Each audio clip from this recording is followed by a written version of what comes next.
Kita semua tahu ada 6 selat utama di dunia ini, atau disebut Major Strait. Dari 6 selat utama dunia tersebut, 4 ternyata berada di Indonesia. Mengapa dikatakan Major Strait atau selat utama? Benar, selat itu adalah laut di antara 2 pulau. Ada ratusan sebenarnya di dunia ini. Tapi mengapa dikatakan ada selat utama? Karena selat itu dilalui oleh kapal perniagaan. Jalur niaga tersebut memberikan julukan sebagai Major Strait. Dari 6 selat tersebut, nomor 1 ada di wilayah Indonesia, yaitu Selat Malaka. Sekali lagi, dari 6 selat penting dunia tersebut, 4 berada di Indonesia, di mana kita ketahui terusan Panama, terusan Suez itu adalah selat yang di luar Indonesia. Tetapi tahukah kita bahwa Selat Malaka adalah selat yang dilewati lebih dari 100.000 vessel atau kapal niaga besar setiap tahunnya. Dan selat ini merupakan selat terbanyak dilintasi kapal, sehingga dikatakan sebagai selat nomor 1 di dunia. Kita perhatikan negara di utara Indonesia, ada Jepang, Hong Kong, Taiwan, Korea Selatan,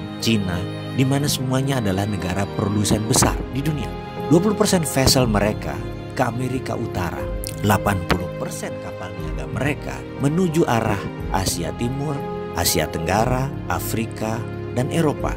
Dan semuanya melalui selat di Indonesia. Bahkan ada 18 juta barel per hari kebutuhan BBM negara utara Indonesia tersebut, di mana 80%-nya disediakan oleh Selat Hormuz, juga melalui Selat Malaka. Australia kalau mengirim barang ke negara utara Indonesia tersebut pasti melewati Selat Lombok dan Selat Makassar. Lalu Indonesia dapat apa sih sebenarnya? Jujur, Indonesia tidak dapat apa-apa dari laut yang dipakai tersebut, dari selat yang dipakai tersebut, tidak dapat apa-apa. Oke, itu masa lalu. Kalau ke depan bagaimana? Bagaimana kalau kita kendalikan selat itu sebagai aset bangsa? Peraturan internasional tidak ada yang mengatur negara archipelago seperti wilayah Indonesia, seperti wilayah negara-negara Pasifik Selatan. Kita peraturan internasional itu selalu mengacu pada aturan kontinental atau daratan.